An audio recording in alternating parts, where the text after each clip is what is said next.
देखिए आज शुरू करेंगे भारतीय दंड संहिता। भारतीय दंड संहिता की धारा जो है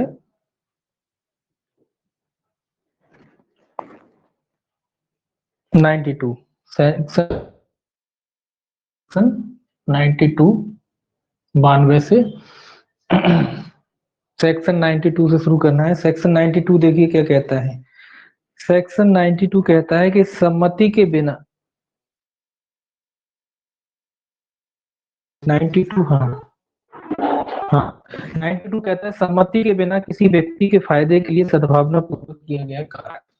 अभी तक अपन ने पढ़ा कि सम्मति से जो है उस व्यक्ति के फायदे के लिए किया जा सकता है, लेकिन धारा 92 कहता है सम्मति के बिना, यहाँ सम्मति की आवश्यकता नहीं है।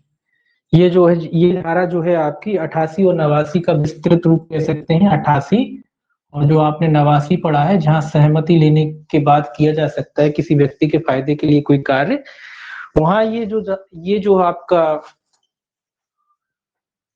धारा 92 है, ये कहता है कि सहमति जो है आप किसी व्यक्ति के फायदे के लिए जो है कार्य कर सकते हो सहमति के बिना।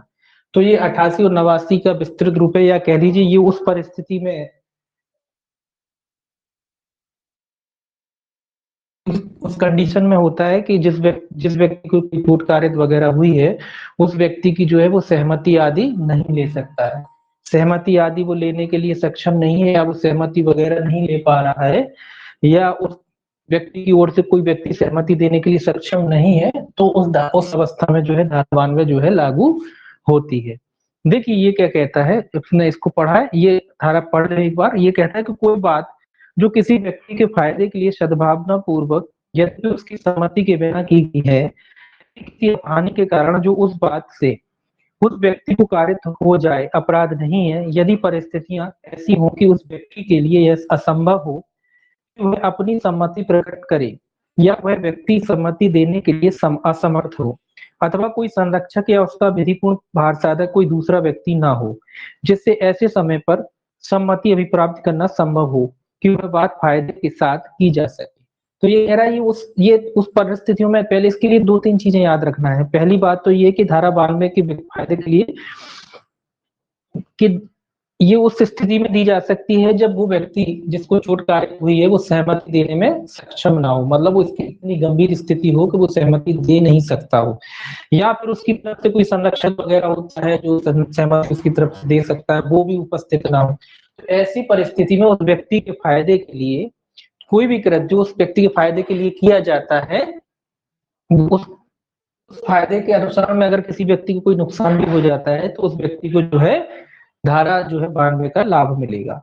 तो इसके लिए 2-3 बातें याद रखना पड़ेगा। पहला तो ये कि उस व्यक्ति के फायदे के लिए जो कार्य किया जाता है, फायदे के लिए किया जाए। फायदे, जिस व्यक्ति की सहमति के बिना काम कर रहे हैं उस व्यक्ति के फायदे के लिए वो कार्य किया जाना चाहिए।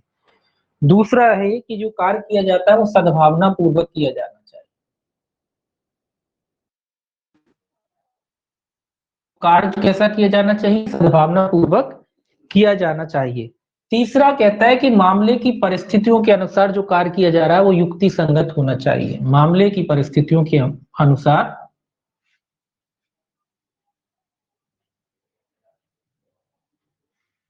मामले की परिस्थितियों कार्य कैसा होना चाहिए? युक्ति संगत होना चाहिए। जो कार्य किया जा रहा है वो युक्ति संगत होना चाहिए। तो ये 3 चीजें जो है इस धारा के लिए याद होनी चाहिए, तो तभी इस धारा का जो है आपको लाभ मिलेगा। ये तत्काल परिस्थिति वाली बात होती है कि कोई व्यक्ति घायल हो गया, अब मान लो बेहोश हो गया, अब वो सहमति नहीं दे सकता, उसका कोई परिचित वगैरह व्यक्ति भी नहीं है जो उसकी तरफ से जो है सहमति दे सके कि भाई इसका इलाज किया जाए। ऐसे में अगर कोई व्यक्ति उस व्यक्ति के फायदे के लिए कोई कार्य करता है और उस कार्य करते समय उस व्यक्ति को अगर कोई नुकसान भी कारित हो जाए का जो है लाभ मिलेगा। ठीक है, लेकिन कहता है परंतु दिए हैं कुछ के इस धारा का लाभ नहीं मिलेगा। कब नहीं मिलेगा? पहला परंतु कहता है इसमें, इसका अपवाद का विस्तार शासन मृत्यु कार्य मिलेगा। ये तो आप जानते हैं कि अगर किसी व्यक्ति की आप जानबूझकर मृत्यु कारित करते हैं या मृत्यु कारित करने करते हैं तो फिर इस धारा का जो है लाभ आपको नहीं मिलेगा। दूसरा, इस अपवाद का विस्तार मृत्यु या घोर सैतिल से मुक्त करने के प्रयोजन से भिन्न किसी प्रयोजन के लिए किसी ऐसी बात के करने पर ना मिलेगा जिसे करने वाला व्यक्ति जानता हो व्यक्ति को मृत्यु या घोरोपति से बचाना हो तो इस धारा का लाभ मिलेगा। अन्य कोई क्षति आप कार्य करते हैं जानबूझ करके या मृत्यु कार्य करते हैं या उसको कोई अनुपति कार्य करते हैं तो कुल मिला के ये कह लीजिए कि रोग निवारण के लिए जो भी रोग हो गया है, जो भी उसे उपति हुई है, जो भी क्षति हुई है, गंभीर किस्म की अगर क्षति है तो उसके निवारण के लिए अगर आप कोई कृत्य करते हैं तो लाभ मिलेगा, अन्यथा लाभ नहीं मिलेगा। तीसरा कहता है इस अपवाद का विस्तार मृत्यु या निवारण के प्रयोजनों से भिन्न किसी प्रयोजन के लिए स्वेच्छा उपपत्ति कारित करने या उपपत्ति कारित करने का प्रयत्न पर करने पर ना मिलेगा। तो ये भी कोई बात कह रहा है कि अगर आप किसी व्यक्ति का जो है का निवारण करने के लिए कोई काम करते कि भाई बच जाए, इसकी जान बच जाए, कुछ कुछ गंभीर चोट ना आए, इस तरीके का अगर आप कोई कृत्य करते हैं तो आपको इस तरह का लाभ मिलेगा। अगर आप उसे कोई चोट पहुंचाने या उपाधि पहुंचाने के आशय से कोई कार्य करते हैं तो फिर इस धारा का जो है आपको लाभ नहीं मिलेगा। अगला कहता है चौथा, इस अपवाद का विस्तार किसी ऐसे अपराध के दुष्प्रेरण पर ना होगा जिस अपराध के किए जाने पर इसका विस्तार नहीं है। तो जो अपराध जो है ऊपर जो पुण्य पड़े हैं उनके दुष्प्रेरण अगर कोई व्यक्ति करता है जानबूझ करके इस व्यक्ति को नुकसान कार्य किया जाए या दुष्प्रेरक के रूप में काम करता है तो ऐसे व्यक्ति को भी जो है इस धारा का लाभ नहीं मिलेगा। देखिए इस धारा का उदाहरण देख लेते हैं।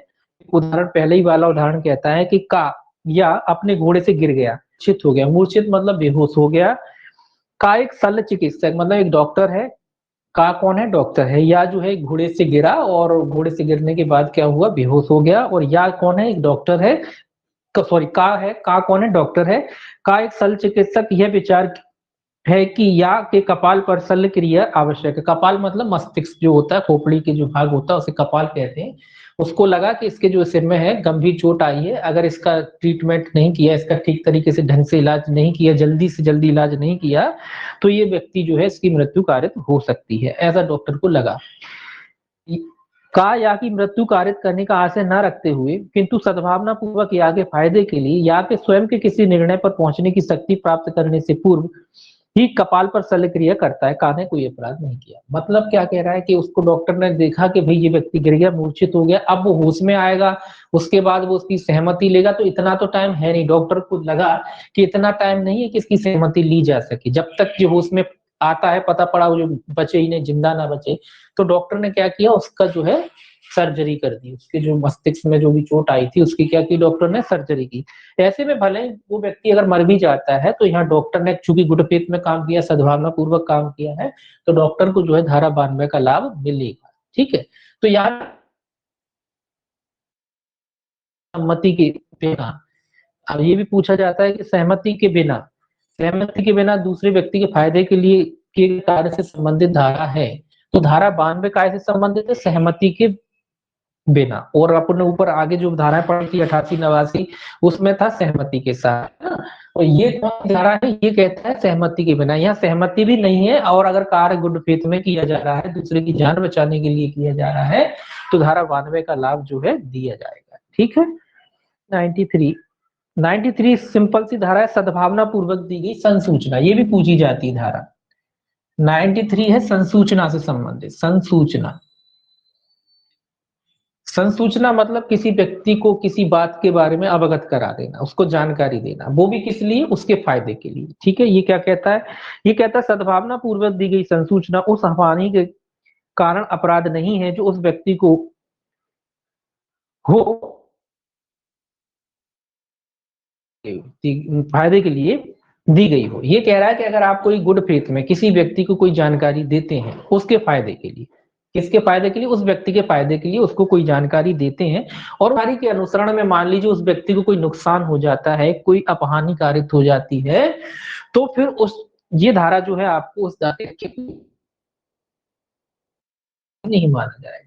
ठीक है, अगर आप किसी व्यक्ति के फायदे के लिए कोई संसूचना देते हैं और उस संसूचना से भले ही उस व्यक्ति को नुकसान हो जाए, लेकिन आप किस उद्देश्य से दे रहे हैं कि ताकि उसका कोई भला हो सके, है ना। इसमें एक उदाहरण भी दे रखा है, एक उदाहरण देखिए क्या कहता है, इसको उदाहरण को भी समझते हैं। ये कहता है का एक शल्य चिकित्सक एक रोगी को सद्भावना पूर्वक यह संसूचित करता है कि उसकी राय में वह जीवित नहीं रह सकता। इस आघात के परिणाम स्वरूप उस रोगी की मृत्यु हो जाती है। का ने कोई अपराध नहीं किया, यद्यपि वह जानता था कि उस संसूचना से रोगी की मृत्यु कारित होना संभव है। मतलब वो जानता तो था कि हो सकता है इसको झटका लगे और ये सहन न कर पाए, इसकी मृत्यु हो जाए, लेकिन उसका मृत्यु कारित करने का कोई आशय नहीं था। तो ये उदाहरण से स्पष्ट है। ये उदाहरण क्या कहता है कि एक व्यक्ति को संसूचना दी एक डॉक्टर ने कि भाई आप जो है लंबे समय तक जीवित नहीं रह सकते, आप कुछ महीनों के लिए क्या हो, मेहमान हो। अब डॉक्टर ने ऐसा क्यों कहा? डॉक्टर जबकि जानता था कि इसको कोई व्यक्ति को अगर हम ये कहें कि भाई आप एक 15 दिन या महीना भर से ज्यादा जिंदा नहीं रहने वाले, तो हो सकता है कि उसको हार्ट अटैक आ जाए, वो मर जाए। ऐसा डॉक्टर जानता था कि हो सकता है, लेकिन डॉक्टर का आशय नहीं था उसको माने। अब डॉक्टर गुड फेथ में संसूचना क्यों हो गई? ये संसूचना गुड फेथ में क्यों? गुड फेथ में इसीलिए है कि डॉक्टर ने कहा कि भाई हर आदमी के ऊपर एक जिम्मेदारी होती है कि नहीं होती? हर आदमी पे अपनी जिम्मेदारी होती, परिवार की, बच्चों की, है ना, उनके माता पिता की, सभी की जिम्मेदारी होती, भाई बहनों की। तो डॉक्टर ने सोचा कि ये आदमी जो है अब एक माह तो जिंदा रहने वाला है। डॉक्टर ने उससे कह दिया कि भाई आप एक माह जिंदा रहोगे। इसीलिए डॉक्टर ने संसूचना दी कि ताकि जो भी आपके काम है, जो भी आपके सपने हैं, जो आपने देख रखे हैं, या आप घर वाले हैं जिनके लिए आपको मैनेजमेंट करना है पैसे वगैरह का, तो आप कर जाओ। होता है ना कि आप ये सामने वाले को पता है कि अब एक महीने जिंदा रहना है, तो वो अपने घर वालों के लिए कुछ व्यवस्था करके चला जाए। तो इस उद्देश्य से डॉक्टर ने उसको सूचना दी कि भैया आपको, आप जो है एक महीने के भीतर जो है मर जाओगे, आप एक महीने से ज्यादा जिंदा नहीं रह सकते। इस उद्देश्य से डॉक्टर ने दी। हालांकि डॉक्टर ये जानता था कि हो सकता है सदमा लगे, लेकिन वो सोचा आपसे कि मैं मर जाऊंगा, अब क्या होगा, उस सदमे से ही मर गया। तो यहाँ डॉक्टर ने चूंकि उसके गुड फेथ में सूचना दी थी, इसीलिए इस धारा में बचाव मिलेगा 93 में। तो ये याद रखेंगे आपकी 93 धारा जो है कायदे संबंधित है, संसूचना। तो दो धारा है, ये सहमति के जो में जो है आपकी जो है कायदे संबंधित है, संसूचना से संबंधित है। इतना याद रखना है आपको, ठीक है। तो इसमें भी संसूचना में भी दो चीजें आपको फैक्ट याद रखना है। पहला तो सद्भावना पूर्वक संसूचना दी गई हो, दूसरा संसूचित व्यक्ति के फायदे के लिए दी गई। ठीक है, सद्भावना पूर्वक तो दोनों में ही इंपॉर्टेंट है। तो सद्भावना पूर्वक जो सूचना दी जाती है वो गुड फेथ में दी जानी चाहिए। ऐसा नहीं कि आपको पता है कि मर जाएगा और हम जानबूझ के जो सूचना दे रहे हैं कि इसको सूचना दें और इसको आघात लगे और ये मर जाए, तो लाभ नहीं मिलेगा। ठीक है, तो गुड फेथ में सूचना दी जानी चाहिए। दूसरा, व्यक्ति के फायदे के लिए, जिस व्यक्ति को सूचना दी जा रही है उस व्यक्ति के फायदे के लिए। तो फायदा क्या? फायदा तो हमने बताया, उसी तरीके का कई और फायदा हो सकता है, तो ये याद रखना है। अब देखिए यहाँ तक खत्म होती है। उसके बाद 94, ये जो है मृत्यु वगैरह की धमकी है। ये कह रहा है वह कार्य जिसको करने के लिए कोई व्यक्ति धमकियों द्वारा विवश किया जाता है। 94, इसको अच्छे से समझे, धमकी है जी, धमकी द्वारा विवश मतलब जबरन किसी से काम किया जाता, करवाया जाता है, उसको धमकी दी जाती है ताकि कर रहे, मतलब जिसका नहीं है, वो अपने मन से नहीं करता, लेकिन चूंकि उसे धमकी दी गई है, तो धमकियों के द्वारा किसी व्यक्ति को विवश करना, किसी कार्य को करने के लिए किसी व्यक्ति को विवश करना। कितने में दी गया है ये भी सेक्शन याद रखना है आपको। 94, 94 कहता है कि जब आप किसी व्यक्ति देते हैं, वो धमकी के द्वारा उससे कोई कार्य कराते हैं, तो किसमें है वो अपराध? धारा 94 में। तो देखिए इसको भी अपन पढ़ लेते हैं पहले। ये कहता है वह कार्य जिसको करने के लिए कोई व्यक्ति धमकियों द्वारा विवश किया जाता है। तो धमकी द्वारा विवश करना कितने में? 94 में। बार बार इसको सेक्शन याद करने हैं आपको, ये वाले धमकियों द्वारा विवश करना कितने में? 94 में। अब देखिए ये कहता है हत्या और मृत्यु से दंडनीय उन अपराधों को जो राज्य के विरुद्ध हैं छोड़कर। कौन से अपराधों को छोड़कर? मतलब ये अपवाद हो गए, हत्या और मृत्यु से दंडनीय। ये देखिए, हत्या और मृत्यु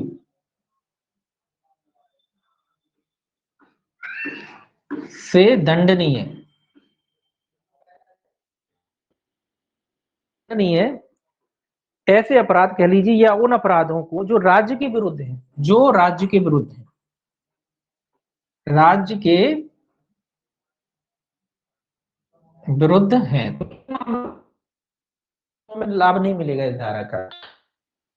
हत्या और मृत्यु दंड से दंडनीय जो अपराध हैं, उन मामलों में जो है आपको लाभ नहीं मिलेगा। अपराध तो सभी राज्य के विरुद्ध होते हैं ना, तो हत्या और मृत्यु दंड से दंडनीय जो अपराध है, जो राज्य के विरुद्ध जो अपराध होते हैं, उन अपराधों को छोड़ के, मतलब हत्या और मृत्यु दंड से दंडनीय अपराधों को छोड़कर अन्य मामलों में, ये कह रहा है छोड़कर कोई बात नहीं है जो ऐसे व्यक्ति द्वारा की जाए जो उसे करने के लिए ऐसी धमकियों से विवश किया गया हो जिससे उस बात को करते समय उसको युक्तियुक्त रूप से यह होगा कि उस व्यक्ति की तत्काल मृत्यु हो जाए। कैसे हो जाए? तत्काल मृत्यु। याद रखें, तत्काल मृत्यु। तत्काल मतलब एट ए टाइम। ऐसा नहीं कि हमने कहा तुम कर दो नहीं तो हम तुम्हें मार डालेंगे, नहीं, अभी हमने तुम्हारे सिर पर बंदूक रखी और कहा कि तुम करो नहीं, हम अभी हाल मारते हैं, उस तरीके की कंडीशन होगी तब ये लाभ मिलेगा। दूसरा, हत्या और मृत्यु नहीं मिलेगा। ठीक है, ऐसे अपराध जिनमें हत्या और मृत्यु दंड से दंडित किया जा सकता है उन उस कंडीशन में इस धारा का लाभ नहीं मिलेगा। ठीक है, तो तत्काल मृत्यु का भय होना चाहिए। कैसा भय होना चाहिए? तत्काल मृत्यु, ये इंपॉर्टेंट चीज है। इस धारा के बचाव के लिए तत्काल मृत्यु का भय होना चाहिए। जिस व्यक्ति ने जो कार्य किया है विवश होकर धमकी के द्वारा, उसको तत्काल मृत्यु का भय होना चाहिए। इससे कम में काम नहीं चलेगा, इससे कम में काम नहीं चलेगा। ठीक है, परंतु लिखा है, परंतु यह तब जबकि उस कार्य को करने वाला व्यक्ति ने अपनी ही इच्छा से तत्काल मृत्यु से कम अपनी अपहानि की युक्ति युक्त आशंका से अपने को उस स्थिति में ना डाला हो जिससे कि वह ऐसी मजबूरी के अधीन पड़ गया। तो ये कह रहा है जानबूझकर खुद को ना डाला हो, खुद शामिल हो गए और फिर कह रहे हैं कि बाद हम हमारी जो जान को जो है तत्काल मृत्यु के भय में आ गए थे तो अब बचाव मिले, तब बचाव नहीं मिलेगा। अगर कोई व्यक्ति किसी डाकू के डाकू में खुद शामिल हो जाता है और फिर कहता है कि अब मैं डाकू की टोली का सदस्य बन गया, अब वो डकैती डालने गए, उन्होंने कहा लूट, वो नहीं लूटता, फिर वो कहते हैं लूट नहीं मारेंगे। तो इस स्थिति में लाभ नहीं मिलेगा कि खुद को ही आपने इस स्थिति में डाल दिया हो कि आपकी तत्काल मृत्यु का भय वगैरह आ गया हो, तो उस स्थिति में लाभ नहीं मिलेगा। अपने आप को आपने जोखिम में डाला है और फिर आप बचाव नहीं ले सकते। ठीक है, तो ये याद रखना है। स्पष्टीकरण देखिए, स्पष्टीकरण कहता है पहला, वह व्यक्ति जो स्वयं अपनी इच्छा से या पीटे जाने की धमकी के कारण, ये क्या कह रहा है, जो वो उदाहरण मैंने अभी बताया वही कह रहा है कि जो व्यक्ति स्वयं अपनी इच्छा से मतलब अपने आप में या केवल मारपीट के डर से डाकुओं की टोली में उसके सील को जानते हुए सम्मिलित हो जाता है, इस आधार पर ही इस अपवाद का फायदा उठाने का हकदार नहीं है कि वह अपने साथियों द्वारा ऐसी बात के लिए विवश किया गया था जो विधना अपराध है। मतलब वही कह रहा है कि कोई व्यक्ति जानबूझकर या तो अपनी इच्छा से डाकू की टोली का या केवल इसलिए कि भैया डाकू लोग पीटेंगे मारे, उसको बचने के लिए वो डाकू की टोली का सदस्य हो जाता है। अब जाके डाकू जो है वो क्या करते हैं, लूटपाट करते हैं, ये खड़ा तमाशा देखता है मान लो और डाकू इनसे कहते हैं तो हम क्या करेंगे, तुम्हें मार डालेंगे। तो तब इस व्यक्ति को जो है लाभ नहीं मिलेगा। क्यों नहीं मिलेगा? क्योंकि ये अपनी इच्छा से या केवल मारपीट के जो है डर से जो है उस टोली में शामिल हुआ है, तो फिर इस धारा का जो है लाभ नहीं मिलेगा। ठीक है, अगला स्पष्टीकरण दूसरा भी है इसमें, ये कहता है डाकुओं की टोली द्वारा अभिकृत और तत्काल मृत्यु की धमकी द्वारा किसी बात के करने के लिए जो विधित अपराध है विविध किया गया व्यक्ति, उदाहरण एक जो उदाहरण काफी आता है, देखिए इस उदाहरण को भी ध्यान से समझ लीजिए। ये जो उदाहरण है ये आता है कि एक व्यक्ति जो है डाकुओं की टोली द्वारा पकड़ लिया जाता है। इसमें एक लोहार का उदाहरण है। ये कहता है एक लोहार जो अपने औजार लेकर एक गृह का द्वार तोड़ने को विवश किया जाता है जिसमें डाकू उसमें प्रवेश कर सके, का फायदा उठाने का हकदार है। क्या कह रहा है कि एक जो है लोहार को जो है डाकू लोग पकड़ लेते हैं और उससे कहते हैं कि भैया जो है उसको तत्काल मृत्यु का देकर उससे कहते हैं कि भैया जो है आप घर का द्वार खोलो, ताला खोलो, तोड़ो, ताकि हम इसमें प्रवेश कर सकें और क्या कर सकें, लूट कर सकें। तो डाकू जो लोहार है उसको यानी कि 94 का जो है लाभ मिलेगा। तो इसमें एक चीज ध्यान रखना है कि अब उदाहरणों को कैसे घुमाते हैं, देखिए डीपीओ में कैसे घुमाते हैं, यहाँ ये शब्द इंपॉर्टेंट है। अगर उसमें ये शब्द आता है कि डाकू लोहार है उसको तत्काल मृत्यु का भय देकर घर का ताला खुलाया जाता है, तो आप लगाएंगे कि हाँ लाभ मिलेगा, है ना। और अगर उसमें ये शब्द नहीं आता है, उसमें ये लिखता कि अन्य कोई अपहानि कारित करने का आशय, अन्य कोई अपहानि लिख देते हैं वो, अन्य अपहानि, या केवल इतना लिख लेते हैं कि उपहति उपहति उपहति के भय। अगर हम उदाहरण में ये लिखते हैं कि एक लोहार को डाकुओं द्वारा पकड़ लिया जाता है और वो डाकू लोहार उपहति के भय में भय कारित करके, केवल मारपीट का भय कारित करके कहते हैं कि घर का द्वार खोल, तो फिर इस धारा का लाभ नहीं मिलेगा। ठीक है, इस धारा का लाभ तभी मिलेगा जब सामने वाले को तत्काल मृत्यु का भय हो। चूंकि डाकू है उसे तत्काल मृत्यु का भय होता, स्वाभाविक सी बात है कि अगर वो नहीं तोड़ता तो डाकू उसे मार डालेंगे, उस कंडीशन में वो भय है उधर, इसीलिए वहां उसको लाभ मिल रहा है। ठीक है ना, तो ये भी बात ध्यान में रखने वाली है कि अगर उपाधि लिखा है और मृत्यु नहीं लिखा है तो फिर नहीं मिलेगा। तो याद रखेंगे कि मृत्यु का भय जरूरी है। तो इस धारा को समझने के लिए या कभी घुमा भी देते हैं तो इस बात को ध्यान में रखना है कि मृत्यु से नीचे काम नहीं चलने वाला। ठीक है, मृत्यु से नीचे काम नहीं चलेगा। अब इसमें एक चीज और ध्यान में रखना है, 94 है ये।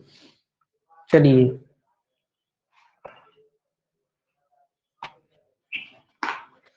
देखिए, इसमें दो तीन चीजें याद रखना। एक तो पहली बात तो आपको ये याद रखना कि अभियुक्त को जो है धमकियों द्वारा विवश किया गया, मतलब जबरन उससे काम कराया गया। दूसरा जो है उसकी धमकी जो है तत्काल मृत्यु कारित करने के आशय काम नहीं करेगा तो उसका जो है मृत्यु का कर दी जाएगी। दूसरा, उसको यह आशंका को दूर करने के लिए ही कार्य किया गया, मतलब उसने ये जो काम किया है वो इस आशा करने के लिए कि भाई उसकी जान बच जाए, इसलिए ही उसने ये काम किया हो, तब उसको ये लाभ मिलेगा। और ये भी याद रखना कि कोई व्यक्ति अपने आप को अगर धमकियों के अधीन कर लेता है, जो अब हमने देखा है कि जानबूझ के शामिल हो जाता है, तो भी जो है इस धारा का जो है लाभ नहीं मिलेगा।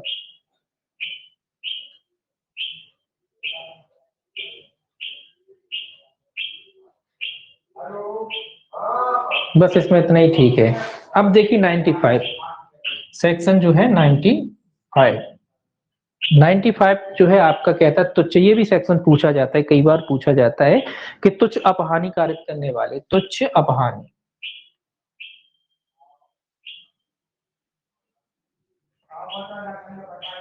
पीटी केसेस के नाम से भी जाना जाता है ना, तो इसको पीटी केसेस तुच्छ अपहानि, है ना, ये याद रखेंगे। तुच्छ अपहानि से संबंधित धारा कौन सी? 95।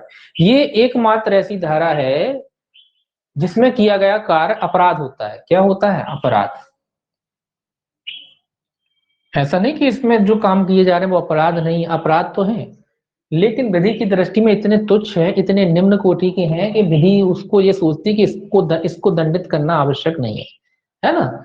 तो ये अपराध तो है, ये एकमात्र ऐसी धारा है जहां अपराध होते हुए भी उसको दंडित नहीं किया जा रहा है। ठीक है, अगर कोई पूछे कि ऐसी कौन सी धारा है जिसमें कोई कृत्य जो अपराध तो है लेकिन फिर भी दंडनीय नहीं है, ये अपराध है, ये अपराध तो है लेकिन इसमें उसको दंडित नहीं किया जा रहा, माफ दे रहे हैं कि भाई बहुत ही छोटी किस्म की, बहुत ही तुच्छ होते हैं। तुच्छ किस्म के कार्य ये होते हैं कि भाई आपने किसी की किसी उड़ा लिया, अब उसमें के लिए क्या सजा होगा, है ना, किसी का 1 रुपए का सिक्का उठा लिया, है ना, ये बहुत छोटे कृत्य हैं। अब उसके लिए अगर हर आदमी अगर शिकायत करने लगा तो फिर कैसा अंबार लग जाएगा, तो उसको विधि मानती कि भाई ये बहुत ही छोटे केस है, इसका कोई निराकरण करने की आवश्यकता नहीं, तो ऐसे केसों को विधि तुच्छ मानती है। तो उनके मामले में बचाव कितने में? 95 में जो है दिया गया है। तो इसमें यह धारा जो इस सूत्र पर आधारित होती है, इसका एक सूत्र भी है कि विधि तुच्छ अपहानि पर ध्यान नहीं देती, विधि तुच्छ अपहानि पर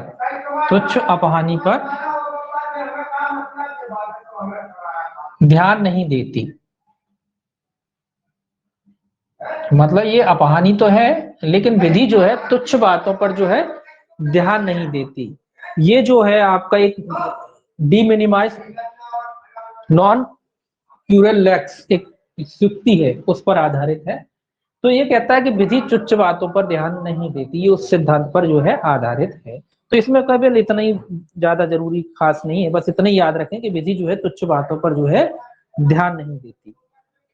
तुच्छ बातें बताई हैं आपको, कई किसी के, अब आप मान लीजिए उदाहरण, नॉर्मली आप देखते हैं किसी के घर फूल का पेड़ लगा हुआ है, आप मंदिर जा रहे हैं, आपने उसके बगीचे से फूल तोड़ दिए, तो क्या है? ये तुच्छ अपहानि है। अब उसके लिए किसी को जेल में थोड़ी ना डाल दोगे, तो इस तरीके की कई चीजें, आपने किसी की, आपकी पेन खत्म हो गया, आपने दूसरे को उठा के पेन से लिखने लगे, है ना, तो ये सारी चीजें होती हैं, है ना, ये छोटे मोटे काम होते हैं, तो उसके लिए विधि आपको दंडित नहीं करती। तो ये कितने कौन सी धारा है, तुच्छ बातों से संबंधित 95। इसके बाद जो है अपन पढ़ेंगे प्राइवेट डिफेंस, 96 से लेके 106 तक जो है आपका प्राइवेट डिफेंस से संबंधित है। 96 में से लेके 106 तक जो है आपका प्राइवेट डिफेंस से संबंधित है, ठीक है। 96 से 106 तक जो है आपका प्राइवेट डिफेंस आता है। देखिए आज देखिए 96 से 106, पहले तो ये याद रखें ये प्राइवेट डिफेंस से संबंधित है।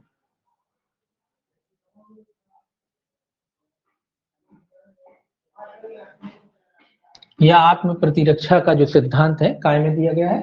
96 से जो है आपके 106 तक जो है आपकी प्राइवेट प्रतिरक्षा का जो है अधिकार दिया गया। काफी इंपॉर्टेंट है, पूछा पहले तो यही पूछा जाता है कि प्राइवेट डिफेंस कहां से कहां तक है, 96 से 106 तक। ये याद रखना है कि 96 से जो है आपका 106 तक जो है प्राइवेट जो है प्रतिरक्षा के अधिकार से संबंधित है।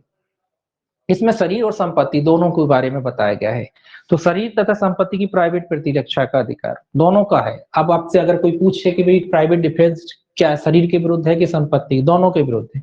शरीर के विरुद्ध भी है प्राइवेट डिफेंस का अधिकार आपको, संपत्ति के विरुद्ध भी है। अब दूसरा क्वेश्चन ये उठता है कि जो प्राइवेट डिफेंस का अधिकार है किसकी शरीर किसकी संपत्ति के विरुद्ध है। क्या ऐसा ही है कि केवल अपने शरीर अपनी संपत्ति के विरुद्ध? नहीं, दूसरे के शरीर दूसरे की संपत्ति के विरुद्ध भी जो है आपको प्राइवेट डिफेंस का अधिकार प्राप्त है। ना केवल अपने शरीर बल्कि दूसरे व्यक्ति के शरीर और संपत्ति की रक्षा करने का जो है अधिकार भी आपको भारतीय विधि के अनुसार दिया गया है, ठीक है। तो ये याद रखें कि भारतीय विधि में जो है आपको ना केवल अपने शरीर की रक्षा करने का अधिकार दिया गया है बल्कि दूसरे के शरीर और दूसरे की संपत्ति की रक्षा करने का अधिकार भी दिया गया है। ऐसा नहीं कि सामने वाला मर रहा है या आप चाहो तो उसे बचा सकते हो, ठीक है। तो दूसरे को भी बचा सकते हो, खुद को भी बचा सकते हो। तो ये डिफेंस, ये प्राइवेट डिफेंस का अधिकार कब होता है? अब बात आती है कि ये डिफेंस का अधिकार जो है कब होता है। ये प्राइवेट डिफेंस का अधिकार आपको तब होता है जब आप किसी लोक सेवक की सहायता नहीं पा सकते, या आप उस कंडीशन में होते हैं कि आप जो है जो लोक सेवक होते हैं उसकी सहायता प्राप्त करने में सक्षम नहीं है, या आप जब तक सहायता प्राप्त करेंगे तब तक तो वो आपको मार डालेगा।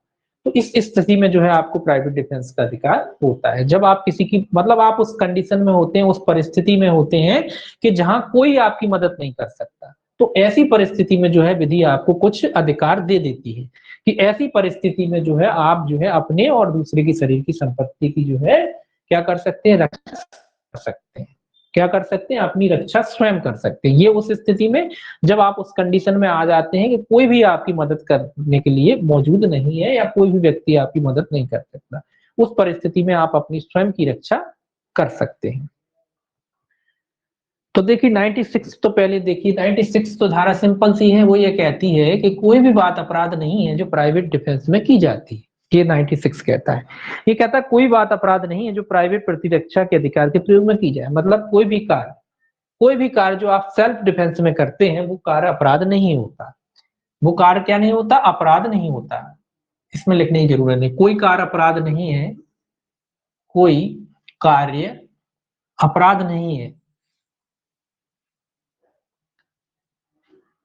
नहीं है जो आत्मरक्षा में किया जाए, ठीक है। इतना लिख देता हूं, आत्मरक्षा में किया जाए। जो आप आत्मरक्षा में जो भी कार्य करते हैं, आत्म प्रतिरक्षा करते हैं, वो अपराध नहीं माना गया। कौन सी धारा में नहीं माना गया? 96 में नहीं माना गया। अब देखिए 97, सबसे पहले शरीर की बात करेंगे क्योंकि सबसे पहले शरीर फिर संपत्ति, ठीक है। तो 90 प्रतिरक्षा का अधिकार, तो शरीर और संपत्ति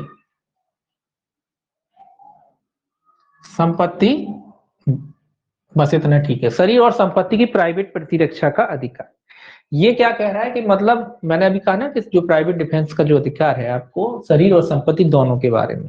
तो पहले शरीर के बारे में बात करेंगे फिर संपत्ति की, पहले इनको देख लेते हैं पूरा फिर देखते हैं। देखिए तो ये कह रहा है शरीर और संपत्ति के विरुद्ध जो है प्राइवेट प्रतिरक्षा का जो अधिकार है आपको दिया है, लेकिन इसमें एक चीज है कि धारा 99 की शर्तों के अधीन, धारा ये सभी में चलेगा, धारा 99 की शर्तों के अधीन, शर्तों के अधीन।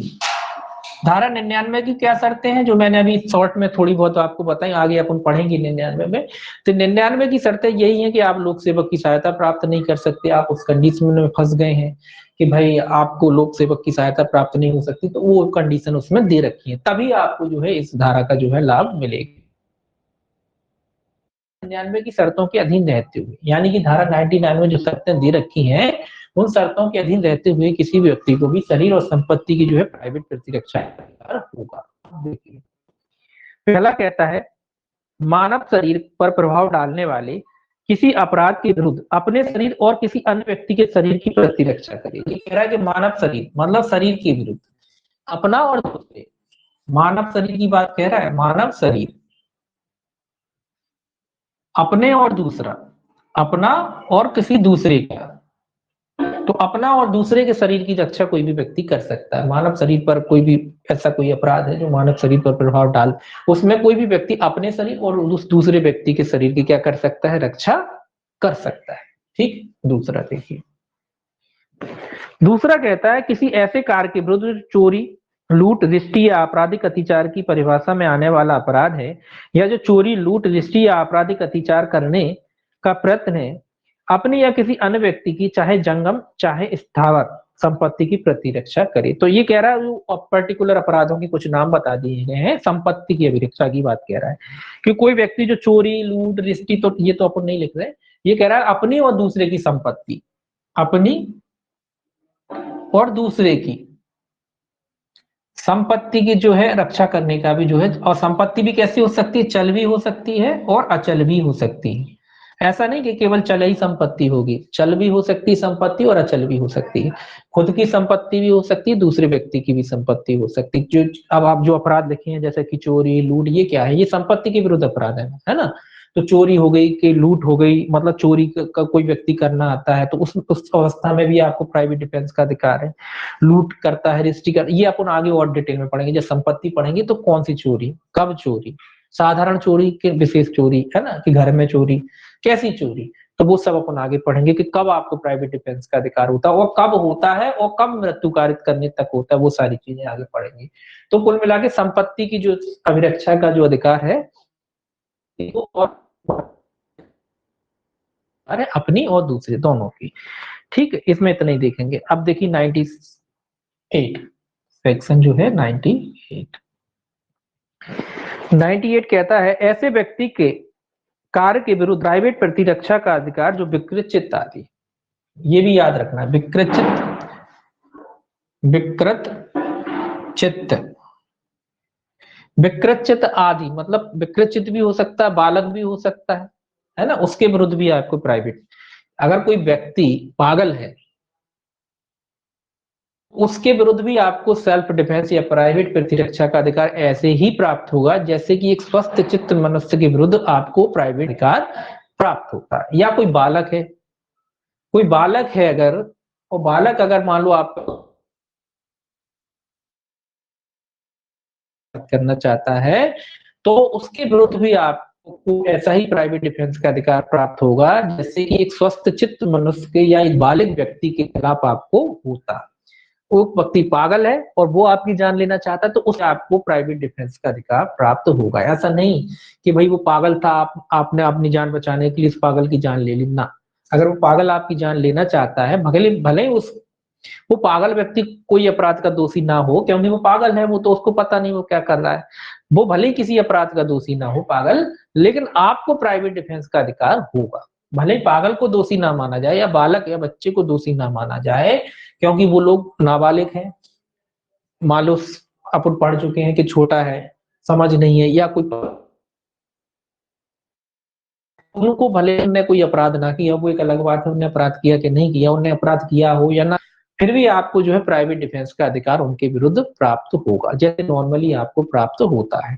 देखिए ये क्या कहता है, ये कहता है जबकि कोई कार्य जो अन्यथा कोई अपराध होता उस कार्य को करने वाले व्यक्ति के बालकपन, समझ की परिपक्वता के अभाव में चित्त विकृति या मत्ता के कारण या उस व्यक्ति के किसी भ्रम के कारण वह अपराध नहीं है, तब हर व्यक्ति उस कार्य के विरुद्ध प्राइवेट प्रतिरक्षा का वह अधिकार रखता है जो वह उस कार्य के वैसा अपराध होने की दशा में रखता। तो मूल वही बात कह रहा है। देखिए इसमें एक भ्रम वाली बात हो रही है कि अगर सामने वाला व्यक्ति भ्रम के अधीन भी काम कर रहा है तो भले ही वो ना किया हो, सामने वाला व्यक्ति भ्रम के अधीन आप पर अटैक कर देता है, हमला कर देता है, उसको पता नहीं है, लेकिन वो भ्रमित था, वो भ्रमित होके वो आप हमला कर देता है कि भाई आपको मारने के लिए। तो अभी वो व्यक्ति भले किसी अपराध का दोषी ना हो तो अभी आपको उस व्यक्ति के विरुद्ध जो है सेल्फ डिफेंस का अधिकार प्राप्त है, जैसे नॉर्मली होता। उदाहरण से समझेंगे आप भ्रम के अधीन कैसे था। देखिए एक तो पागलपन का उदाहरण है पहला वाला कि या पागलपन के असर से का को जान से मारने का प्रयत्न करता है या किसी अपराध का दोषी नहीं किंतु के स्वस्थ चित्त होने की दशा में। तो ये कह रहा है कि पागल व्यक्ति जो है अटैक करता है कहां पर, वो पागल व्यक्ति जान से मारने का अटैक करता है, तो भले ही पागल व्यक्ति किसी अपराध का दोषी ना हो लेकिन आपको भी वो प्राइवेट डिफेंस का अधिकार प्राप्त हो जो उस आपको होता यदि जो है जो पागल है वो स्वस्थ चित्त होता। तो जैसा स्वस्थ चित्त व्यक्ति के विरुद्ध आपको अधिकार प्राप्त है वैसे ही पागल के विरुद्ध प्राप्त है, भले ही पागल का काम जो है कोई पागल ने कोई अपराध ना किया हो, पागल को दोषी ना माने, आपको तो सेल्फ डिफेंस का अधिकार है। दूसरा उदाहरण देखिए, का एक रात्रि में गृह में प्रवेश करता है, ये उदाहरण में वैसे ही बता देता हूँ। ये क्या कह रहा है कि एक रात्रि के गृह में, मान लो आपका घर है, आप रात में मान लो आप मूवी देख के आते हो, आपका घर है, आप रात में मूवी देख के आते हो, आपने सोचा कि घर में भैया कोई जो है आप अपने रूम में पहुंच जाए चुपचाप से, तो आपने क्या किया, आपने चुपचाप से दीवार विवाल फांदी, बचा दीवार विवाल फांद के अंदर पहुंच गए। अंदर घर के किसी मेंबर ने आपको देख लिया, उसने देख लिया लेकिन उसने ये नहीं देख पाया कि आप हो, वो ये नहीं समझा कि आप हो, उसने क्या समझा, उसने ये समझा कि कोई चोर घुस आया। उसने क्या समझा आपको, उसने आपको समझा चोर घुस आया और उसने कंबल डाल के या मान लीजिए उसने किसी भी तरीके से उसने आप पे प्रहार कर दिया। किस कारण कर दिया, भ्रम के कारण, वो भ्रम में है ना। अब देखिए आपके घर में अगर कोई गृह भेदक घुसता है, कोई चोर घुसता है, तो आपको भी सेल्फ डिफेंस का अधिकार है, आपको जो घर के व्यासी हैं उनको भी है, और चूंकि आपका घर है तो आपको घर में घुसने का भी अधिकार है। तो व्यक्ति भ्रम के अधीन आपको कार्य करा, अब आप इस कंडीशन में आ गए, आपको पता है भले ही आपके घर का मेंबर है, आपको पता है कि भैया इसको नहीं रोका तो जो हमें मार देगा, तो आपने उल्टा उस पर प्रहार कर दिया, तो यहाँ आपको भी जो है सेल्फ डिफेंस का अधिकार रहेगा, भले ही वो व्यक्ति जो है भ्रम के अधीन कार्य कर रहा हो, भले ही इसका काम भी कोई अपराध नहीं, इसने भी कोई अपराध नहीं किया, प्राप्त होगा। ठीक है, तो ये याद रखें। तो भ्रम का मतलब इस तरीके से हो जाता है कि कभी कभी भ्रम हो जाता है, तो सामने वाला व्यक्ति भ्रमित है, उसका घर है ना, और आपका भी घर है, आप जा रहे हो तो लेकिन वो आपको पहचान नहीं पाया और उसने आपके हमला कर दिया, तो वो व्यक्ति भी दोषी नहीं है किसी अपराध का, लेकिन आपको प्राइवेट डिफेंस का अधिकार उसके खिलाफ प्राप्त है। क्यों प्राप्त है, क्योंकि इसीलिए प्राप्त है कि अगर आप नहीं मारोगे उसे या उसको चोट कारित नहीं करोगे, नुकसान कारित नहीं करोगे, तो वो तो आपको मार ही डालेगा, वो तो देख ही नहीं रहा, समझ ही नहीं पाया, है ना। ये इसीलिए जो है आपको प्राइवेट डिफेंस का जो है अधिकार प्राप्त है। अब बात आती कि भी प्राइवेट 99 में अभी पढ़ेंगे, वो आगे भी पढ़ेंगे अपन के प्राइवेट प्रतिरक्षा कितनी अवस्था तक होता है और कितना आप किसी को जो है चोट कारित कर सकते हो। ठीक है, अब देखिए 99 जो है सब जगह आएगी। ये 99 कहता है कार जिसके विरुद्ध प्राइवेट प्रतिरक्षा का कोई अधिकार नहीं है, ये कहता है प्राइवेट प्रतिरक्षा में नहीं है। देखिए पहला तो कहता है तो या घोर उपहति कारित करने की युक्तियुक्त रूप से आशंका युक्ति रूप से कारित नहीं किसी कार्य में युक्ति युक्त रूप से, तो फिर आपको प्राइवेट डिफेंस का कोई अधिकार नहीं है। अगर किसी कार्य से मृत्यु युक्तियुक्त आशंका होगी तभी आपको प्राइवेट डिफेंस का अधिकार मिलेगा, अन्यथा नहीं। तो काय की आशंका होनी चाहिए, मृत्यु की। सद्भावना पूर्वक अपने पदाभास में कार्य करते हुए लोक सेवक द्वारा किया जाता है, तो लोक सेवक के विरुद्ध भी जो है आपको प्राइवेट प्रतिरक्षा का अधिकार नहीं होगा जब लोक सेवक गुड फेथ में काम कर रहा हो सद्भावना पूर्वक, भले ही लोक सेवक जो है गलत हो। लोक सेवक भले ही गलत हो, उसके विरुद्ध आपको प्राइवेट डिफेंस का कोई अधिकार नहीं होगा, ठीक है। लेकिन गुड फेथ में सद्भावना पूर्वक कार्य करा, इसको भी समझेंगे अपन लोक सेवक के विरुद्ध कैसा है। आगे जाने का प्रयत्न किया जाता है तो उस कार्य के विरुद्ध भी प्राइवेट प्रतिरक्षा का कोई अधिकार नहीं है, चाहे वह कार्य विधि द्वारा अनुसार सर्वदा न्याय मत भी ना, जो मैं अभी कहा कि लोग एक तो आपको मृत्यु की अगर आशंका नहीं है तो आपको प्राइवेट डिफेंस का कोई अधिकार नहीं है। दूसरा, लोक सेवक के कार्य के विरुद्ध आपको प्राइवेट प्रतिरक्षा का कोई अधिकार नहीं है। अगर गुटपेट में काम कर रहा है, भले ही लोक सेवक गलत है, लोक सेवक गलत हो, तो उसके विरुद्ध जो है प्राइवेट डिफेंस का कोई अधिकार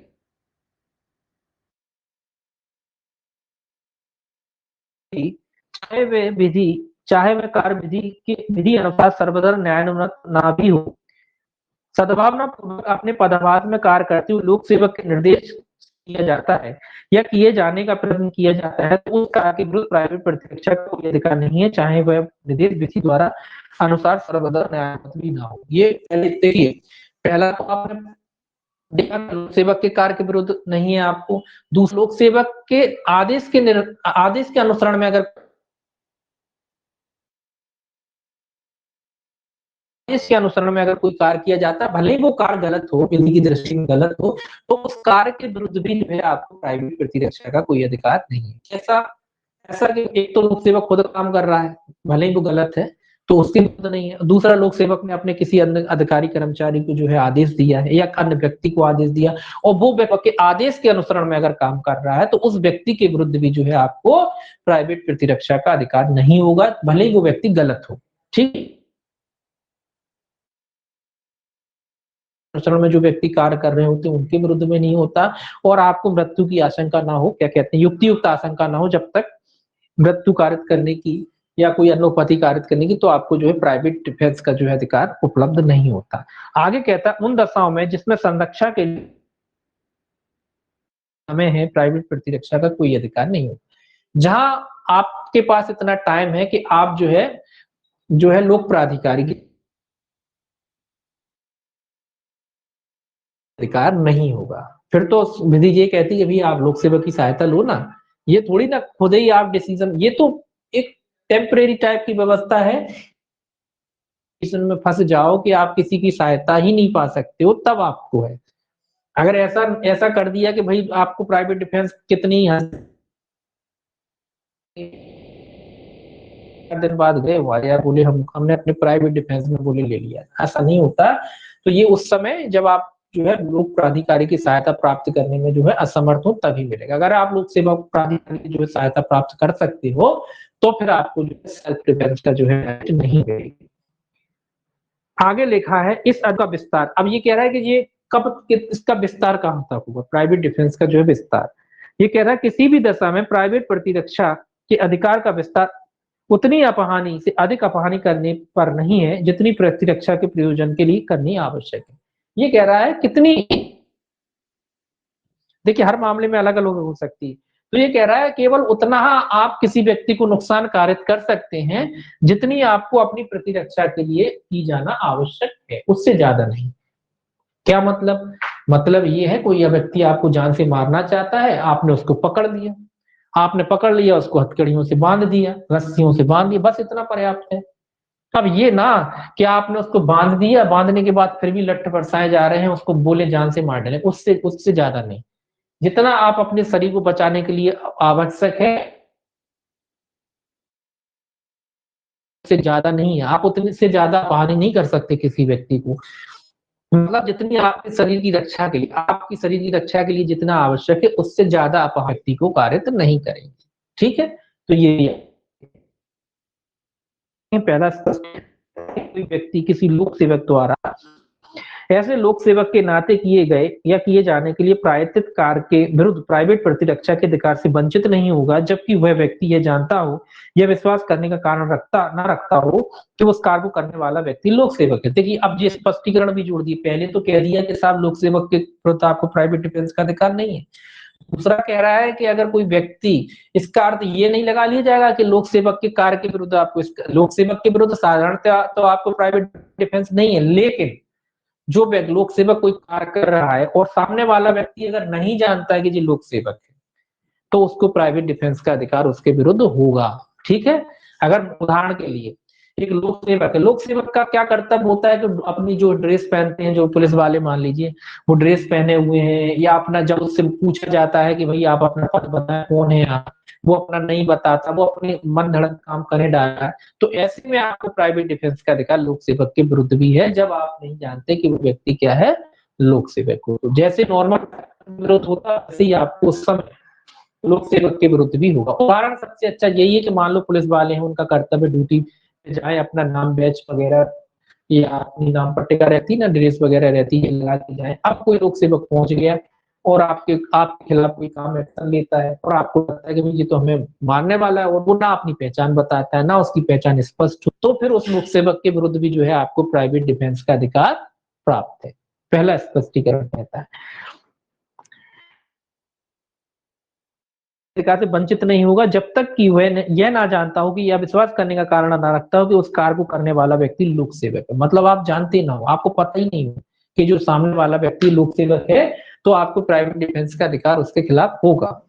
अब देखिए दूसरा स्पष्टीकरण, कोई व्यक्ति किसी लोक सेवक के निर्देश से, ये वही बात आ गई, निर्देश से कार्य करता है किए जाने के लिए प्रायोजित किसी कार्य के विरुद्ध प्राइवेट प्रतिरक्षा के अधिकार से वंचित नहीं होगा जब तक कि वह यह ना जानता हो या विश्वास करने, वही सेम ऊपर है। पहला कह रहा है कि लोक सेवक के विरुद्ध अगर आप नहीं जानते कि जी व्यक्ति लोक सेवक है, तो भी उसके विरुद्ध प्राइवेट प्रतिरक्षा का अधिकार है। दूसरा स्पष्टीकरण कहता है कि लोक सेवक के निर्देशों के अधीन जो व्यक्ति काम करता है और आपको नहीं पता कि जो लोक सेवक के निर्देशों के अधीन रहा है, तो उस व्यक्ति के विरुद्ध भी जो है आपको प्राइवेट प्रतिरक्षा का जो है अधिकार होगा। ठीक है, ये याद रखें। अब एक बात और ध्यान रखें, इसमें लोक सेवक की बात चल रही है, तो लोक सेवक के विधि विरुद्ध कार्य कर रहा है, भले ही उसके विरुद्ध आपको प्राइवेट डिफेंस का अधिकार नहीं है। अगर आप नहीं, प्राइवेट डिफेंस का अधिकार है उसके विरुद्ध। अगर लोक सेवक आपकी मृत्यु ही कारित करना चाहे, तो क्या आपको प्राइवेट डिफेंस का अधिकार नहीं होगा उसके विरुद्ध? तो आपको प्राइवेट डिफेंस का अधिकार उसके विरुद्ध होगा। ध्यान में रखिए, लोक सेवक के कृत्य के विरुद्ध वहीं तक आपको प्राइवेट डिफेंस का अधिकार नहीं जहां तक उचित हो।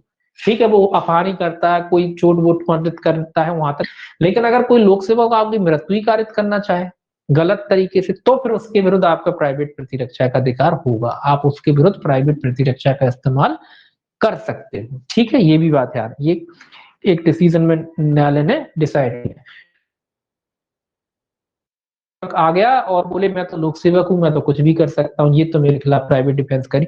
चलो आप लोक सेवक को गलत काम कर रहे हो आप, हैं, या सद्भावना पूर्वक काम कर रहे हो आप, लेकिन आप गलत विधि के अनुसार आप गलत काम कर रहे हो और सामने वाले व्यक्ति को चोट वगैरह पहुंचा दे, तो यहाँ तक तो ठीक है। लेकिन अगर आप किसी व्यक्ति की मृत्यु ही कारित करने वाले, फिर आपको लोक सेवक के विरुद्ध भी जो है प्राइवेट प्रतिरक्षा का अधिकार है। ये याद है। 100 देखिए, 100 देखिए और 103 दोनों धारा याद रखना है आपको। 100 कहता है शरीर की प्राइवेट प्रतिरक्षा के अधिकार का विस्तार मृत्यु कारित करने तक तब तक हो। मतलब ये कह रहा है कि कौन शरीर की, ये काय से संबंधित है, शरीर। ये कह रहा है कि शरीर की प्रतिरक्षा करने में आप किसी व्यक्ति की मृत्यु कब कारित कर सकते हैं, ये प्राइवेट डिफेंस का अधिकार है। कौन सा? शरीर के विरुद्ध। शरीर की विरुद्ध मृत्यु, जब आप प्राइवेट डिफेंस का प्रयोग करते हैं तो किसी व्यक्ति की मृत्यु कारित करने की आपको अधिकार देता है प्राइवेट डिफेंस। इतने तो ये कह रहा है कि कौन सी परिस्थितियां हैं जब आप किसी व्यक्ति की जो कारित कर। देखिए पहला, ये आपको याद रखना है आपकी 7 जो है परिस्थितियां दी गई हैं। उन 7 परिस्थितियों, कितनी परिस्थितियां दी गई हैं? 7 परिस्थितियों में आप किसी व्यक्ति की जो है सेल्फ डिफेंस में क्या कर सकते हो? मृत्यु कारित कर सकते हो। पहली परिस्थिति कहती है, कौन सा? शरीर की, ये शरीर की प्रतिरक्षा है। संपत्ति में भी करते हैं, संपत्ति में आपका 103 में करते हैं। ये याद रखना कि दोनों में जो है मृत्यु कारित कर सकते हैं। ये संपत्ति है, संपत्ति में 103 में जो है आप किसी व्यक्ति, वो अपन यहां देखें। 100 में जो है शरीर के लिए आप मृत्यु, इसमें कितने कुल 7 जो है आपकी कंडीशन बताई गई हैं। जब 7 कंडीशन है। पहला कहता है ऐसा हमला जिससे युक्तियुक्त रूप से आशंका हो जाती कि अन्यथा ऐसे हमले का परिणाम मृत्यु हुआ। मतलब ऐसा कोई व्यक्ति आप पर ऐसा हमला करता है जिसको देखकर आपको लगता है कि अगर आपने सेल्फ डिफेंस नहीं किया तो वो व्यक्ति आपकी मृत्यु कारित कर देगा, तो उस परिस्थिति में आप उस व्यक्ति की मृत्यु कारित कर सकते हो। ठीक है, तो इसीलिए मैंने कहा था कि अगर लोक सेवक भी है और अगर वो आपकी मृत्यु कारित करना चाहता है, हालांकि लोक सेवक के विरुद्ध आपको डिफेंस का अधिकार नहीं है, लेकिन अगर लोक सेवक आपकी मृत्यु कारित करना चाहता है तो उसके विरुद्ध भी आपको सिर्फ याद रखना है, ठीक है। ऐसा नहीं कि लोक सेवक हो गया तो उसको डिफेंस नहीं है, लेकिन अगर कोई व्यक्ति आपको जान से ही मारना चाहे तो क्या, तो फिर आपको है। तो ये कह रहा कोई भी व्यक्ति अगर आपकी मृत्यु कारित करना चाहता है, इस कंडीशन में आप फंस जाते हो कि और नहीं किया तो हमारी मृत्यु होना संभव है, तय है, तो उस कंडीशन में आप उस व्यक्ति की मृत्यु कारित कर सकते हैं। दूसरा, ऐसा हमला जिससे युक्तियुक्त रूप से आशंका कारित हो जाती है कि अन्यथा ऐसे हमले का परिणाम क्या होगा, घोर उपति होगा, ठीक है। अगर आप जानते हैं पहला तो मृत्यु की आशंका है, दूसरा आप क्या कह रहे हो, घोर उपति। आप जानते हो कि भैया अगर हमने इससे अपने आप नहीं बचाया तो हमें बहुत गंभीर घोर उपति कारित होगी, गंभीर उपति कारित होगी। तो ऐसी परिस्थिति में भी आप उस व्यक्ति की क्या कर सकते हो, मृत्यु कारित कर सकते हो। अगला, बलात्कार करने के आशय से किया गया हमला। तीसरा कहना है कि अगर बलात्कार के आशय से किसी व्यक्ति पर हमला करता है, उस पे करे या किसी अन्य व्यक्ति पे करे, तो उस व्यक्ति की भी क्या की जा सकती है, मृत्यु कारित की जा सकती है। ये याद रखें, ये तीनों जो फैक्ट बता रहे हैं, ऐसा नहीं केवल हमारे शरीर, हमने पहले ही पढ़ लिया कि हमारे शरीर और दूसरे के शरीर, तो कोई व्यक्ति चाहे हमारी मृत्यु कारित करने वाला हो या किसी अन्य व्यक्ति की मृत्यु कारित, किसी अन्य व्यक्ति को गौरवपति कारित करने वाला हो या हमारे शरीर को, या बलात्कार हमारे शरीर, तो भी हमें जो है उसकी मृत्यु कारित करने का अधिकार है। अगला, चौथा, प्रकृति विरुद्ध काम तृष्णा की तृप्ति के आशय से, तो ये काम तृष्णा प्रति ये बलात्कारी जैसा अपराध होता है।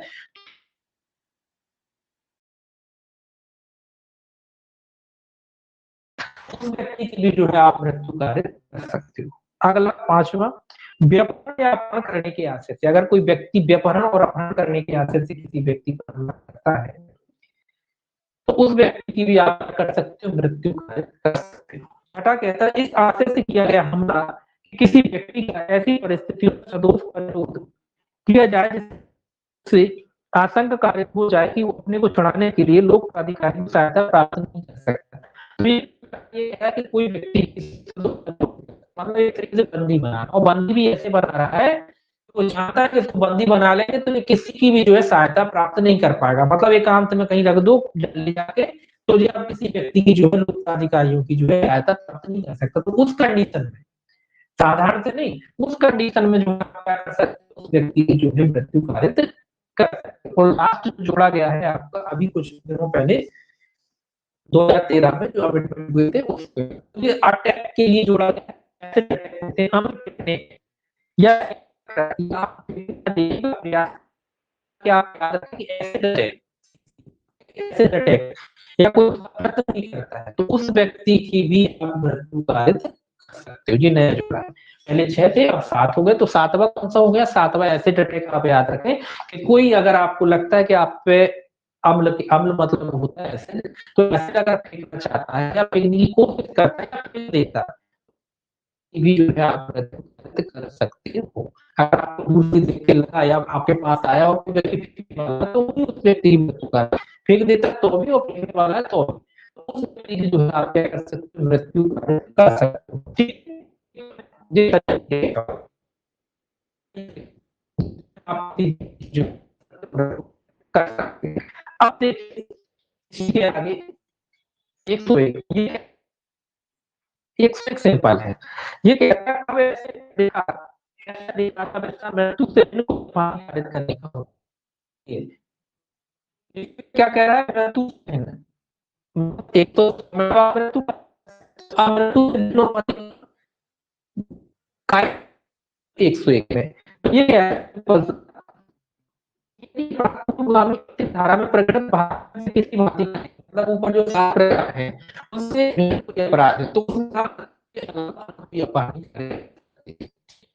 जो के अलावा अगर कोई का अपराध है उससे मृत्यु तो कारित कर सकते, लेकिन अन्य कोई अपहानि उसकी कारित कर सकते हो, मतलब अन्य कोई चोट पहुंचा सकते हो, हाथ पैर तोड़ सकते हो, सीधे सीधी बात है कि मार तो नहीं सकते।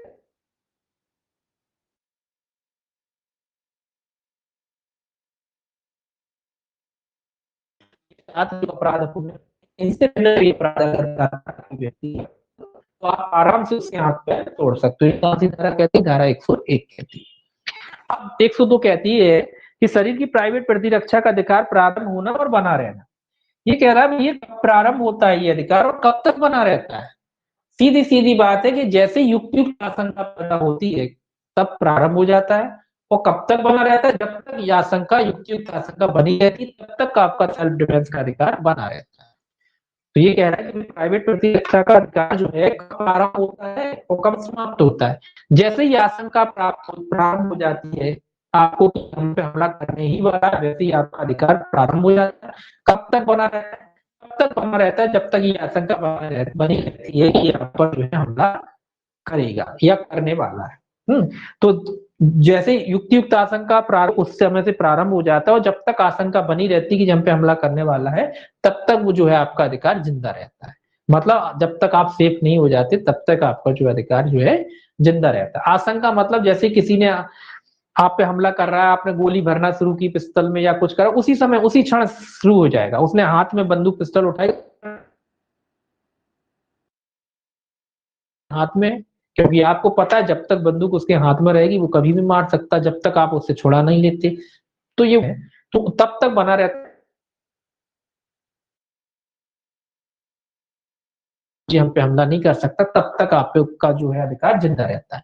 तो ये भी याद रखना। अब 103 की संपत्ति, ये संपत्ति की बात से है। अगर आप ये रखते थे तो ये बस यहाँ खरीद आ जाता है या संपत्ति आ जाती, यहाँ थोड़े डिफरेंस जो है अधिकार आ जाते हैं। बाकी ये और ये यहाँ पे जो आएंगे 103, फिर उसके बाद आपका जो आएगा 104 105 से आएंगे। ठीक है, अब देखिए कब संपत्ति प्राइवेट प्रतिरक्षा के अधिकार का विस्तार में तो 99 के सेक्शन तो हर जगह लगी है, अभी लगी है। कह रहा है 99 की शर्तों के देते हुए जो है मृत्यु कारित कर सकते हैं। कौन सी अपराध है इसमें, एक मिनट, कितने हैं इसमें, तो ज्यादा नहीं है इसमें, जो है आप चार प्रकार के जो है आपके इसमें संपत्ति में 4 प्रकार के जो अपराध बताएं जिसमें आप किसी व्यक्ति की मृत्यु करें, और जो शरीर में है जो है 7 प्रकार के अपराध बताएं जहां आप किसी व्यक्ति की मृत्यु कारित कर सकते हैं।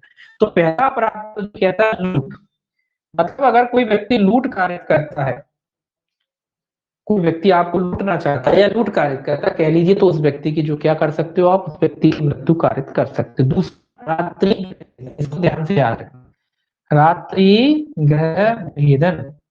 देखिए मैं इसको इसलिए कह रहा हूँ ध्यान से रखना कि कौन सा इसमें क्वेश्चन घुमा देते हैं आपका, गृह वेदन लेते हैं तो गृह वेदन में नहीं, गृह वेदन में मृत्यु कार्य नहीं कर सकता, कोई कार्य कर सकते लेकिन मृत्यु नहीं कर सकते। रात्रि गृह वेदन, जब गृह वेदन वो भी रात्रि में किया जाता है, मतलब रात में कोई व्यक्ति घर में घुसने की कोशिश करता है तो आप कब कर सकते हो, जब रात के समय, दिन के समय घुसता है तो हो सकते हो, तो नहीं कर सकते। लेकिन अगर रात में कोई व्यक्ति आप तो उसमें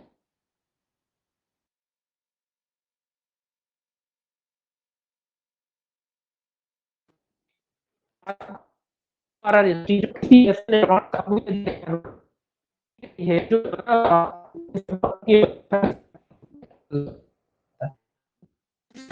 मतलब आग लगा देगा, कोई व्यक्ति आग लगा देता है, कौन सी आग लगाता है जहाँ आप रहते हो, जहाँ आप इस संपत्ति को रखते हैं, ऐसी जगह पर कोई व्यक्ति आग लगाता है तो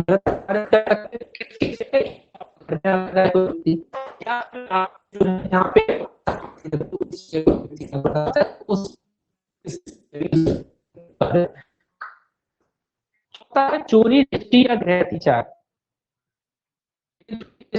चोरी में नहीं, आगे पूरा पढ़ेंगे इसके, चोरी या गृह अतिचार किया गया है जिससे विकसित रूप से आशंका कार्य हो प्राइवेट प्रतिरक्षा जैसे अधिकार का प्रयोग ना किया गया तो प्राण मृत्यु या गृहपति होगा। तो ध्यान रखें कौन कौन सा, चोरी, इसमें भी समझने वाली बात है, इसके अलावा गृह अतिचार, गृह अतिचार। अगर आपसे क्वेश्चन पूछा जाए कि चोरी में कर सकते हो, चोरी में कर सकते हो लेकिन कंडीशन एक ही है, कंडीशन ये है कि उस स्थिति में आप आज एक मिनट उस कंडीशन को मृत्यु कारित कर देगा, तभी तभी चोरी, रिष्टी और आपका जो गृह अतिचार है उसमें आप व्यक्ति की मृत्यु कारित, सिंपल चोरी में नहीं कर पाओगे। एक चोर निहत्ता है एक चोर निहत्था आपके घर में घुस जाता है तो उसकी मृत्यु नहीं कर सकती। एक चोर अगर बंदूक लेकर, हथियार लेकर आपके घर में चोरी करने जाता है तो आपको पता है कि अगर हमने इसको रोका तो ये हमको बंदूक मार देगा, गोली मार देगा, तो उस कंडीशन में आप उसकी मृत्यु कारित कर सकते हो। तो इसी तरीके से तो एक आदमी अगर निहत्था है, चोरी कर रहा है, उसकी नहीं कर सकते। तो कंडीशन इसके लिए जरूरी है कि परिणाम मृत्यु या घोरोपति, मतलब चोरी अगर कोई व्यक्ति कर रहा है और रिष्टि कर रहा है या गृह अतिचार कर रहा है तो आपको ये पता होना चाहिए कि अगर हमने इसको नहीं रोका या हम इसको नहीं रोक पाए तो इसका परिणाम क्या होगा, मृत्यु या फिर घोरोपति होगी। या तो मृत्यु हो जाएगी हमारी या घोरोपति हो जाएगी, तब उस व्यक्ति की जो है आप मृत्यु कारित कर सकते हो। तो ये चार जो है प्रकार बताए गए हैं जिसमें जो है संपत्ति की प्रतिरक्षा अपनी और दूसरे की संपत्ति की प्रतिरक्षा करने में आप क्या कर सकते हो, उस व्यक्ति की मृत्यु कारित कर सकते हो। अब देखिए 104 सेम 101 जैसा है। ये कहता है ऐसे अधिकार का विस्तार मृत्यु से भिन्न कोई अपहानि कारित करने तक कब तक होता है। ये कह रहा है प्राइवेट प्रतिरक्षा का अधिकार प्रयोग का अवसर आता है जो चोरी, रिष्टि, अतिचार जो पूर्वगामी अंतिम धारा में प्रमाणित भातियों का हो, स्वेच्छा मृत्यु कारित करने तक का नहीं होता, किंतु उस विस्तार धारा निर्माण मृत्यु से भिन्न कोई अपहानि एक अच्छा हाँ ये कह रहा है ना, ये कह रहा है 104 के ऐसी अधिकार का विस्तार मृत्यु से भिन्न कोई अपहानि। तो ये कह रहा है इन अपराधों को छोड़कर मृत्यु से भिन्न अपहानि का अगर इन अपराधों में नहीं आते, जो ऊपर चार कंडीशन दिए उन कंडीशन में अगर नहीं आते हैं तो मृत्यु से भिन्न जो कंडीशन ऊपर दे रखी है उन कंडीशन में अगर नहीं आता है कोई अपराध तो फिर आप उसकी जो है मृत्यु से भिन्न कोई अन्य उपहति जो है क्या कर सकते हो, कारित कर सकते हो। मृत्यु से भिन्न उपहति कितने में, 104, 103 में मृत्यु और इसमें मृत्यु से भिन्न, इसमें भी मृत्यु से भिन्न उपहति। ठीक है। अब देखिए 105 भी सेम 100 संपत्ति के प्राइवेट प्रतिरक्षा के अधिकार का प्रारंभ और बना रहना। तो इसमें क्या है, वहां तो युक्त शासन का हो गई थी, यहाँ क्या है, लगभग उसी जैसा है। देखिए ये क्या कहता है, ये कहता है संपत्ति की प्राइवेट प्रतिरक्षा का अधिकार तब प्रारंभ होता है जब संपत्ति के संकट की युक्तियुक्त शासन का प्रारंभ हो जाती है। संपत्ति के संकट की आपको जैसे ही युक्तियुक्त शासन का प्रारंभ हो जाती है आपका जो है अधिकार प्रारंभ हो जाता है और तब तक बनी रहती है। और संपत्ति की प्राइवेट प्रतिरक्षा का अधिकार चोरी के विरुद्ध अपराधी की संपत्ति सहित पहुंच से बाहर हो जाने तक अथवा या तो लोक प्राधिकारी की सहायता प्राप्त कर लेने तक या संपत्ति पुनर्जीर्ण हो जाने तक बना रहता है। मतलब संपत्ति का एक तो आशंका जैसे ही आपको खतरा होता है अपनी संपत्ति पे उस समय से आपका जो है अधिकार प्राप्त हो जाता है। कब तक बना रहता है, जब तक वो संपत्ति उस व्यक्ति के कब्जे में रहती है तब तक आपको जो है अधिकार बना रहता है, या जब तक आप लोक सेवक की जो है सहायता प्राप्त नहीं कर लेते उस समय तक जो है आपको संपत्ति की प्राइवेट प्रतिरक्षा का अधिकार बना रहता है, या वो संपत्ति जब तक वापस लौट के आपके पास नहीं आ जाती उस समय आपको संपत्ति की प्राइवेट प्रतिरक्षा का अधिकार बना रहता है।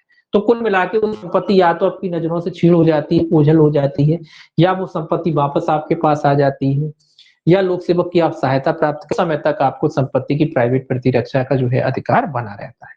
आगे लिखा है संपत्ति की प्राइवेट प्रतिरक्षा का अधिकार लूट के विरुद्ध तब तक बना रहता है जब तक अपराधी किसी व्यक्ति की मृत्यु या उपहति या सदोष अवरोध कारित करता रहता है। तो ये लूट के बारे में कह रहा है कि अगर कोई लूट का अपराध कारित करता है तब वो किसी व्यक्ति का सदोष अवरोध परिरोध वगैरह कारित करता रहता है तब तक वो अधिकार उसका जो है बना रहता है। आगे लिखा है मृत्यु कारित करता रहता है, कारित करने का प्रयत्न करता रहता है अथवा जब तक तत्काल मृत्यु, तत्काल उपहति या तत्काल व्यक्तित्व अवरोध का जो है भय बना रहता है। तो कुल मिला के जो लूट में जो है तत्काल मृत्यु वगैरह का भय बना रहता है उस समय तक जो है आपका अधिकार जिंदा रहता है। आगे कहता है संपत्ति की प्राइवेट प्रतिरक्षा का अधिकार आपराधिक अत्याचार या रिष्टि के विरुद्ध तब तक बना रहता है जब तक अपराधी अत्याचार या रिष्टि करता रहता है, रिष्टि पहुंचाता रहता है तब तक जो है आपका अधिकार बना रहता है। आपराधिक अत्याचार का मतलब ये अत्याचार मतलब होता है कि आपके घर में कोई आ गया, आपकी जो दायरा है उसमें कोई व्यक्ति अनाधिकृत रूप से प्रवेश करता है तो अत्याचार कहलाता है। अब अत्याचार के मामले में मान लो वो व्यक्ति जब तक आपके घर में बना है या वो जिस क्षेत्र में बना है तब तक आपको प्राइवेट डिफेंस का, जैसे वो वहां से हट जाएगा आपका प्राइवेट डिफेंस का अधिकार क्या हो जाएगा, समाप्त हो जाएगा। ठीक है, तो ये याद रखेंगे।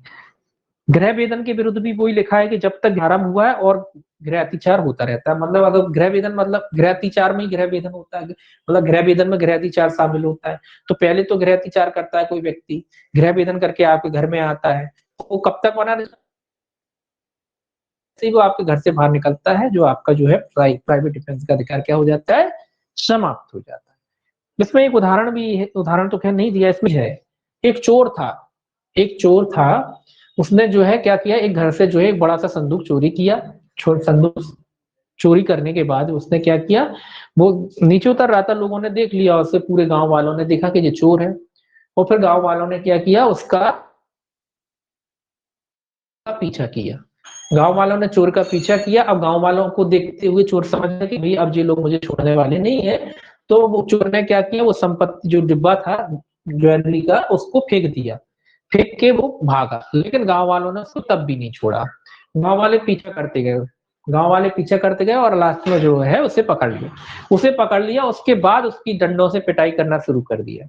कुछ नहीं का जो पिटता रहा, उसके बाद चोर को लगा कि अब मैं बचने वाला नहीं। फिर चोर ने क्या किया, चोर ने भी डंडा उठाया, किसी का डंडा लिया, और उसने क्या कर दिया, उसने भी प्रहार प्रारंभ कर दिया और एक व्यक्ति की जान ले ली। किसने ले ली? चोर। तो अब बात ये बताइए, क्या चोर को प्राइवेट डिफेंस मिलेगा?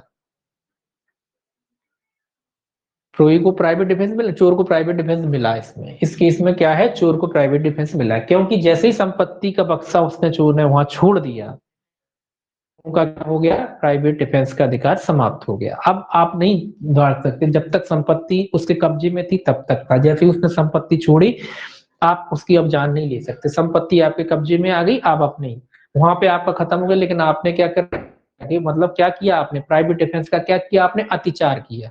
तो अतिचारी जो होता है, जो प्राइवेट डिफेंस का अतिचार करता है, उसके विरुद्ध भी आपको प्राइवेट डिफेंस का अधिकार होता है, याद रखिए। अगर कोई पूछे कि कोई व्यक्ति प्राइवेट, हम लोग मान लो हम प्राइवेट डिफेंस में काम कर रहे हैं, एक व्यक्ति ए नाम का व्यक्ति हमें मारना चाहता है जान से, या मान लो लड़ाई हो रही है या मारना चाहता है ए नाम का व्यक्ति, और बी नाम का व्यक्ति सेल्फ डिफेंस कर रहा है, प्राइवेट प्रतिरक्षा कर रहा है ना। अब ये प्राइवेट प्रतिरक्षा के अधिकार में, मतलब ये केवल मार रहा है, ये केवल मार रहा है, गंभीर चोट आएगी इतना मार रहा है, बी इसकी जान लेने की कोशिश करता है, तो क्या अतिचार, देखिए अतिचारी को तो नहीं होता। बस इतना ध्यान रखिए कि अगर कोई व्यक्ति प्राइवेट प्रतिरक्षा के अधिकार में अपने अधिकार से बढ़ जाता है, तो उसके विरुद्ध भी जो है आपको प्राइवेट प्रतिरक्षा का अधिकार प्राप्त होता है। अगर कोई व्यक्ति प्राइवेट डिफेंस के अधिकार से बढ़ जाता है, मतलब जितनी उसको प्राइवेट वाले का जो है प्राइवेट डिफेंस का अधिकार क्या होता है, जिंदा हो जाता है, वो आपके विरुद्ध जो है प्राइवेट डिफेंस का अधिकार का प्रयोग कर सकता है। तो ऐसे ही वो जो चोर का उदाहरण था, उसमें चोर ने जो है अपनी जान बचाने के लिए दूसरे व्यक्ति की जान ले ली। तो ऐसे व्यक्ति में चोर का जो था प्राइवेट डिफेंस अधिकार क्या हो गया, तो चोर को भी प्राइवेट डिफेंस का अधिकार न्यायालय ने उसमें दिया। याद रखें। अब देखिए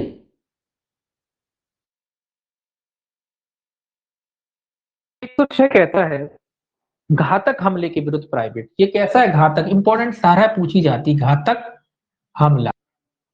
ये कहता है अगर कोई भीड़ वगैरह आपके विरुद्ध कोई हमला आदि कर देती है, तो ऐसा व्यक्ति जो उस परिस्थिति में अपने आप को पाता है कि घातक हमला हो गया, अगर मैंने अपना डिफेंस नहीं किया, मैंने अपना बचाव नहीं किया, तो ये भीड़ मुझे मार डालेगी, तो ऐसे व्यक्ति को जो है धारा 106 के अधीन बचाव दिया गया है। धारा 106 में क्या दिया गया है, बचाव दिया गया है।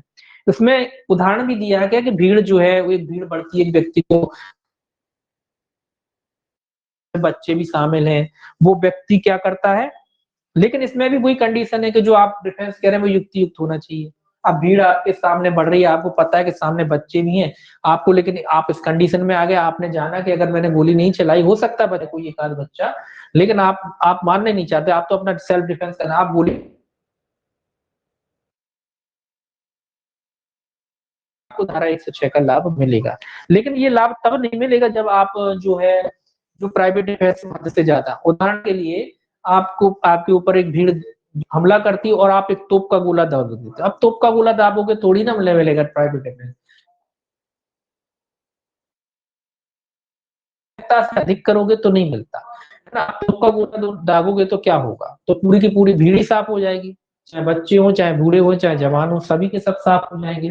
तो ऐसे में आपको डिफेंस नहीं मिलेगा। तो जितना आवश्यक है उतना ही डिफेंस मिलेगा। तो ये भी याद रखना, तोप का गोला मजाक वाली बात नहीं, पूछा जाता है, पूछा जाता है कि एक व्यक्ति गोला चला देता है तो क्या उसे लाभ मिलेगा, नहीं मिलेगा, उसे प्राइवेट डिफेंस नहीं मिलेगा। हाँ, बंदूक चलाता है, इतना जायज है, इतना अपनी जान बचाने के लिए जायज है, तो लाभ उसको जो है मिलेगा। एक चीज और ध्यान में रखना है इसमें, अ,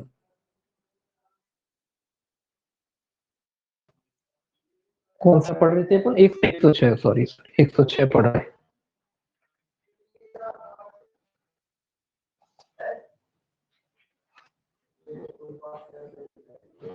इसमें केस था अमजद खान बनाम मध्य